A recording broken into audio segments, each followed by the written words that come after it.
ویسے آپ نے ابتدا میں یہ خبر سن لی تھی کہ آپریشن غزوہ الحق کے دوران ہی پاکستان نے افغانستان کے اندر جا کر 30 سے 32 کلومیٹر کا جو علاقہ ہے یہ اپنے کنٹرول میں لے لیا ہے، لیکن اس وقت اس کی تفصیلات ہیں وہ سامنے نہیں آئی تھی کہ پاکستان یہاں پر کیا اپنا مستقل بنیادوں پر کنٹرول چاہتا ہے یا عارضی طور پر یہاں پر جو واقع طاہر پوسٹ تھی اس کو ختم کیا گیا ہے۔ تو اب بہت کچھ سامنے آ چکا ہے اور اس کی تفصیلات ہم آپ کے سامنے شیئر کریں گے، اور جو تفصیلات کسی حد تک سامنے آئی ہیں ایسا لگ رہا ہے کہ پاکستان ترکی کے نقش قدم پر چلتا ہوا نظر آ رہا ہے۔ ترکی کے اس حوالے سے کیا پالیسی تھی وہ چیز بھی ہم آپ کے سامنے رکھیں گے۔ السلام علیکم، آج تاریخ ہے 26 مارچ 2026 اور میں ہوں رضا عباس۔ آپ سے درخواست کے ویڈیو کو لائک اور چینل کو سبسکرائب ضرور کر لیجیے گا۔ تو آپ نے جیسا کہ سنا کہ آپریشن غزوہ الحق کے آغاز میں ہی پاکستان نے افغانستان کے اندر جا کر 30 سے 32 کلومیٹر کا جو علاقہ ہے یہاں پر اپنا کنٹرول سنبھالا تھا، لیکن اس وقت اس کی تفصیلات سامنے نہیں آئی تھی کہ پاکستان کیا مستقل بنیادوں کے پر کرنا چاہتا ہے، لیکن اب یہ واضح حد تک کافی جو تفصیلات ہیں وہ سامنے آ رہی ہیں، کیونکہ پاکستان نے اس علاقے پر ایسا لگ رہا ہے کہ مستقل بنیادوں پر اپنا کنٹرول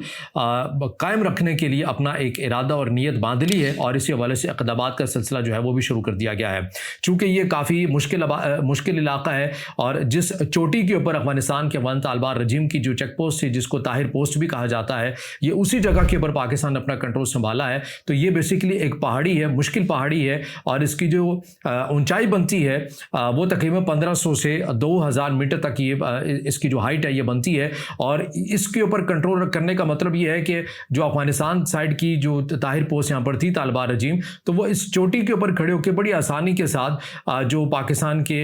ان علاقوں کے اندر جو کینٹ ایریاز ہیں بڑی آسانی کے ساتھ وہ نظر بھی آتے تھے، اور یہاں پر تمام طرح کی جو نظر ہے وہ بڑی آسانی کے ساتھ رکھ سکتے تھے۔ اب یہاں پر پاکستان نے اپنا کنٹرول سنبھالا ہے، چونکہ یہ آبادیوں سے بڑا دور ہے، تو یہاں پر پاکستان اب جو تفصیلات جو چیزیں جو تصاویر منظر عام کے اوپر آ رہی ہیں اس میں ایسا لگ رہا ہے کہ پاکستان اب یہاں پر سڑکیں بھی بنا رہا ہے، محفوظ قسم کی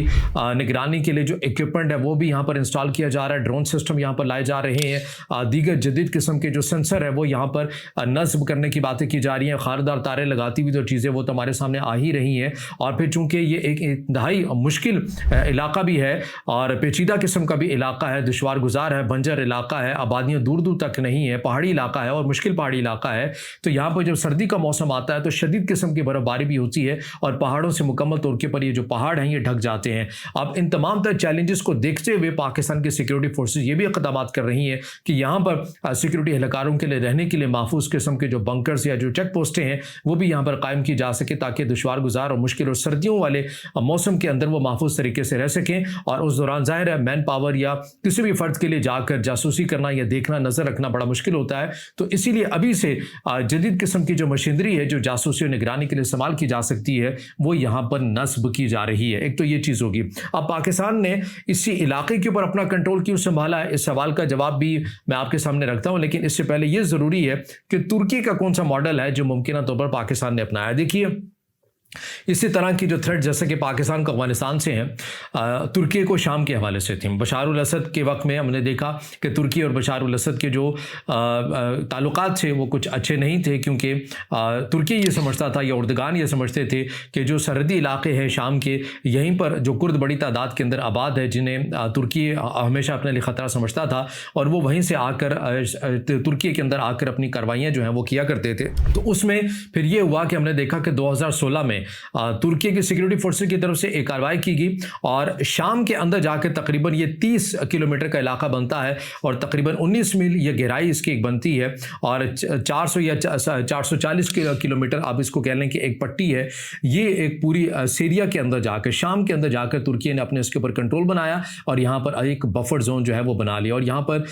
ترکی چونکہ آپ کو پتہ ہے کہ اس کے پاس اکوپمنٹ ویپنس تو جدید قسم کے موجود ہیں، نگرانی کا سسٹم بھی وہاں پر مؤثر ہے، تو ترکی نے اپنے جدید ترین جو سسٹم جو اکوپمنٹ ہے وہ اسی جگہ کے اوپر لگائے اور ایک بفر زون بنا لیا، اور وہاں پر اپنے جو سیکیورٹی اہلکار ہیں وہ بھی تعینات کر دیے، اور اس کے بعد سے لے کر یعنی کہ 2016 سے لے کر ابھی تک 2026 ہے، یہ جو بفر زون ہے یہ آج بھی قائم ہے۔ ترکی ہی اس کی نگرانی کرتا ہے، ترکی نے یہاں پر جدید قسم کے جو اپنے اکوپمنٹ ہے جاسوسی کے لیے اپنی سرحد کو محفوظ بنانے کے لیے وہ یہاں پر نصب کیے ہوئے ہیں، اور اس کے بعد ایک کافی حد تک ترکی کے بقول ایک بفر زون بنا لینے کے بعد کافی حد تک ترکی کے اندر جو ایسی امن دشمن کاروائیاں ہوا کرتی تھی انہی علاقوں سے ان کے اندر خاطر दिखा, एक कमी भी आई है। तो उसी चीज़ को अपनाते हुए पाकिस्तान भी ऐसा लग रहा है। लेकिन यहाँ पर एक और सवाल भी इसके साथ जुड़ा हुआ है कि ये कितना इरादा तो बन गया कि हमने देर पास का कंट्रोल रखना है, लेकिन क्या जोग्राफाई हालात व वाक़यात इस बात की इजाज़त देते हैं पाकिस्तान को कि वो एक लंबे अरसे के लिए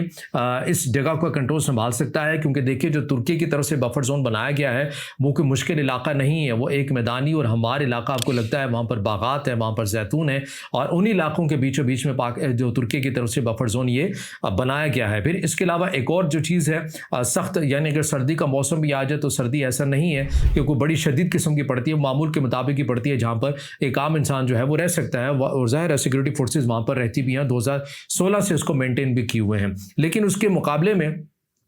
अगर आप ये देखते हैं कि पाकिस्तान क्या इतनी आसानी के साथ अपना कंट्रोल रख सकेगा, क्योंकि जिस किस्म का जो इलाका है, जैसे कि मैंने इब्तदा के अंदर भी कहा कि इंतहाई गुंजान आबाद इलाका है, बंजर यहाँ पर ज़मीनें हैं, और ये पहाड़ी इलाका है, बड़ी इंतहाई मुश्किल और पेचीदा किस्म की यहाँ पर पहाड़ियाँ हैं, और सर्दी के सख्त मौसम के अंदर जब बर्फ़बारी होती है तो पहाड़ों से ढक जाता है। तो उस वक्त सप्लाई चेन को बहाल करना,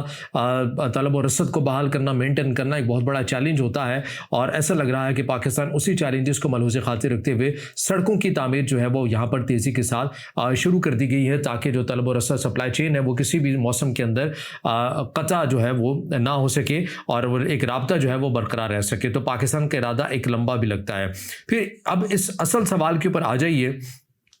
कि आखिर पाकिस्तान ने यही इलाका क्यों चुना है, वो किसी और इलाके की तरफ क्यों नहीं बढ़ा? अफगानिस्तान के साइड तो हम एक लंबी जो पट्टी बॉर्डर की है वो शेयर करते हैं, तो फिर कुरम वाली साइड के ऊपर क्यों नहीं किया गया? फिर अंगूर अड्डा वाली साइड के ऊपर क्यों नहीं किया गया? बाकी जगहों के ऊपर अंदर जाकर अफगानिस्तान के अंदर ऐसी कोई चीज़ क्यों नहीं की गई? इसी इलाके में ताहिर पोस्ट को ही अपने कंट्रोल में क्यों लिया गया? अब इससे जो जुड़ी हुई तफसीलात हैं ये मैं आपके सामने रख देता हूँ, तो इससे आपको पता चलेगा कि जिस जगह के ऊपर पाकिस्तान ने अपना कंट्रोल संभाला ये कितनी अहमियत की हामिल है। तो देखिए, इसमें नंबर 1 फरवरी 2026 के अंदर ही यहाँ पर एक अफसोसनाक वाक़ा पेश आया था। ज़ोब गैरिसन पर बरह रास्त रॉकेट हमला किया गया था। ताहिर पोस्ट की सबसे ख़तरनाक बात इसकी ऊंचाई थी। यहाँ से ज़ोब शहर और फौजी छावनी यानी कि गैरिसन बिल्कुल वाज़ेह नज़र आता था। मैंने इब्तिदा के अंदर कहा ना कि इसकी 1500 से 2000 मीटर तक की इसकी ऊंचाई है, और यहाँ पर अफगान तालिबान की चेक पोस्ट थी, और ये यहाँ से पाकिस्तान के इस इलाके के अंदर जो एक फौजी छावनी है, गैरिसन है, ये उसके ऊपर बड़ी आसानी के साथ नज़र रख सकते थे, क्योंकि इनके पास गैर मुल्की असलहा भी आ गया है, इक्विपमेंट इनके पास है, तो जासूसी के लिए बड़ी आसानी के साथ ये उसके ऊपर देख सकते थे। और यहाँ से ये अक्सर फौजी छावनी के ऊपर, गैरिसन के ऊपर हमले भी किया करते थे, इसी चोटी का फ़ायदा उठाते हुए। अब इसके अलावा जो अम दुश्मनों ने ताहिर पोस्ट के करीब से 107 mm के रॉकेट फायर किए थे, जो बरह रास्त ज़ोब कैंट के रहायशी और ऑपरेशनल इलाकों में गिरे थे, और इस हमले का मकसद पाकिस्तानी फौज की नकल व हरकत को मफलूज करना भी था, और कैंट के अंदर खौफ व हरास भी फैलाना था। इसी बुलंदी की वजह से आम दुश्मनों का निशाना बहुत दुरुस्त था। ये इसकी जो अहमियत है वो थी।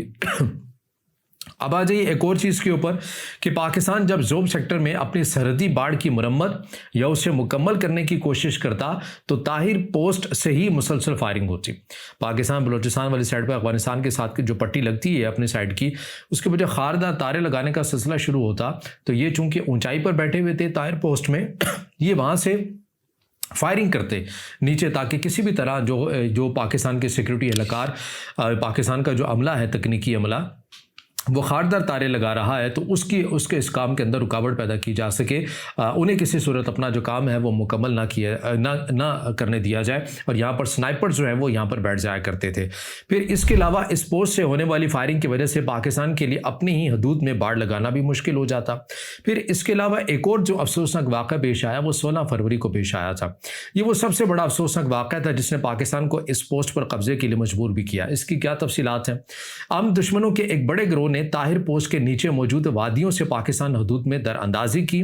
और कवर फायर इसका कुछ इस तरह था कि जब पाकिस्तानी फोर्सेस ने वो आमद दुश्मन जो कि अफगानिस्तान की सरहद से इसी साइड से आ रहे थे, पाकिस्तान अंदर दरअंदाजी करने की कोशिश कर रहे थे, जो पाकिस्तान उनसे नबर्द आजमा था, उन्हें रोक रहा था, तो अफगान तालिबान की जो ऊपर चौकी थी ताहिर पोस्ट, ये वहाँ से पाकिस्तान के ऊपर फायरिंग कर रहे थे, पाकिस्तान की सिक्योरिटी फोर्सेस के ऊपर फायरिंग कर रहे थे, ताकि जो आम दुश्मन कालदम TTP के दीगर मुसल्लह जत्थों के अफराद हैं वो आसानी के साथ पाकिस्तान के अंदर दाखिल हो सके और पाकिस्तान की जो फ़ौज है ये पीछे हट सके। तो ये एक 16 फरवरी को बड़ा एक इंतहाई अहमियत का हामिल और अफसोसनाक वाक़या जो है ये भी पेश आया था, और इस अफसोसनाक वाक़े के अंदर पाकिस्तान के 11 सिक्योरिटी एहलकार, 11 फौजी जवान शहीद भी हुए थे। और इन तमाम तर चीज़ों को देखते हुए फिर पाकिस्तान की तरफ से ऑपरेशन ग़ज़वे लिलहक़ के अंदर ही ये फैसला कर लिया गया कि ये जो ताहिर चेक पोस्ट है, अब इसका जो कंट्रोल है ये अपने पास हमने लेना है। तो ये वही हुआ है, और पाकिस्तान ने इब्तदाई के अंदर जब ये ऑपरेशन किया, ताहिर पोस्ट को फौरी तौर के ऊपर अपने कंट्रोल में लिया। और अब कुछ तस्वीर और मनाजिर ऐसे आ रहे हैं,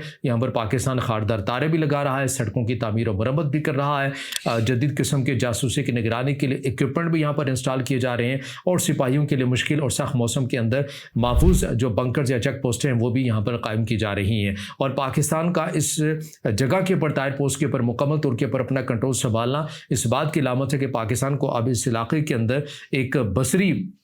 जो गलबा है वो अब पाकिस्तान को हासिल हो जाएगा, क्योंकि पाकिस्तान अब इस चोटी के ऊपर अपनी चेक पोस्ट कायम करके, बफर जोन कायम करके बड़ी आसानी के साथ देख सकेगा अफगानिस्तान साइड के अंदर तक कि कोई ऐसा आम दुश्मन अगर अनासर या तश्कीलें आ रही होंगी पाकिस्तान साइड पर, तो पाकिस्तान उनकी इंसदाद के लिए बहुत पहले से इक़दामात कर लेगा। तो ये वो तमाम तर वो तफसील है बड़ी अहमियत की हामिल कि आखिर पाकिस्तान ने वो इलाका 30 से 32 किलोमीटर वाला क्यों लिया है, और वही क्यों लिया है, बाकी कोई और क्यों नहीं लिया। ये तमाम तर वो चीज़ें जो मैंने आपके सामने रखी है, और इसमें तुर्की की एग्जाम्पल भी आपके सामने रखी है। अब इससे जुड़ा आपका कोई सवाल हो या राय हो तो ज़रूर कमेंट में ज़ाहिर ख्याल कीजिएगा, वीडियो को लाइक कीजिएगा, दोस्तों के साथ शेयर कीजिएगा, और इस चैनल को ज़्यादा से ज़्यादा सब्सक्राइब भी।